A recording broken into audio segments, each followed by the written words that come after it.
মধ্যপ্রাচ্যের আকাশে আবারও জমেছে অন্ধকার। গাজা ধ্বংসস্তূপে পরিণত, লেবাননের সীমান্ত গোলার আওয়াজ, আর এবার তেহরানেও ক্ষেপণাস্ত্রের নিশানা। কেউ বলছে এটা প্রতিশোধ, কেউ বলছে আত্মরক্ষা। কিন্তু মানুষ শুধু গুনছে মৃতের সংখ্যা আর লুকোচ্ছে বাংকারে। বিশ্ব নেতারা বিবৃতি দিচ্ছেন উভয় পক্ষ সংযত হোক, কিন্তু এই উভয়পক্ষ শব্দটা বহু পুরনো, অনেকটা শান্তির নামে অন্যায়কে আড়াল করার মতো। আর এর মধ্যেই কূটনীতিক অঙ্ক কষে চলছে। রিয়াদ, আবুধাবি, কায়রো, তাদের হাতে প্রচুর তেল ও প্রচুর ডলার, আর তার চেয়ে বেশি নির্ভরতা পশ্চিমা সহায়তার উপর। তবে প্রশ্নটা সহজ, যদি ইরান আজ একা হয়ে পড়ে, কাল কার পালা? আফগানিস্তানে তালেবান ফিরে এলেও কাবুল বিমানবন্দরে যুক্তরাষ্ট্রের সৈন্যরা এক মুহূর্তে দেরি করেনি সরে যেতে।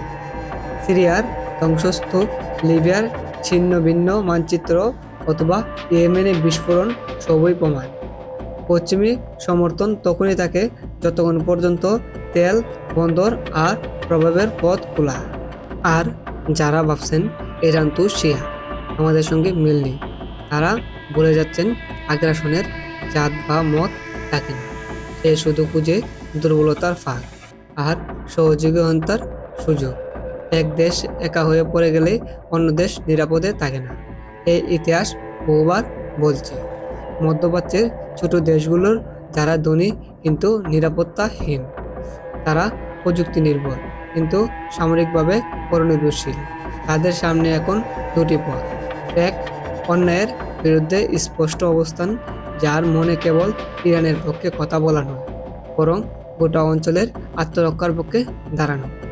দুই, নীরবতা, এই আশায় যে আগুন অন্য বাড়ি জ্বালবে, আমাদের চবে না। ক্ষেপণাস্ত্রকে বুঝে রাজনীতির ভাষা 2019 সালে অতি ধন আমলা দেখিয়েছে কয়েক মিনিটে বদলে যেতে পারে বিশ্ব অর্থনীতি। পারস্য উপসাগরের একটাও বন্দর ধ্বংস হলে প্রভাব পড়বে লন্ডনের শেয়ার বাজারে, নিউ ইয়র্কে তেলের দাম, টোকিওতে প্রযুক্তি বাজারে।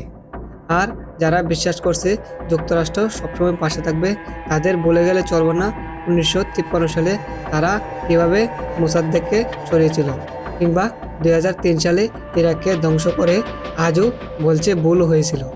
তাদের বিশ্বাস মূল্যবোধ নয়, পরিস্থিতি নির্ভর। সুতরাং এখন যে দাঁড়াবে না, পরেও সে দাঁড়ানোর সুযোগ পাবে না। আজ ইরানের পাশে দাঁড়ানোর মানে কেবল শিয়া রাষ্ট্রের প্রতি সহানুভূতি নয়, বরং একটি যৌথ ভবিষ্যতের দাবিতে নিজেদের ঘরের নিরাপত্তার পক্ষে আওয়াজ তোলা। কারণ ইতিহাস বলে প্রথম আক্রমণটাই সব নয়।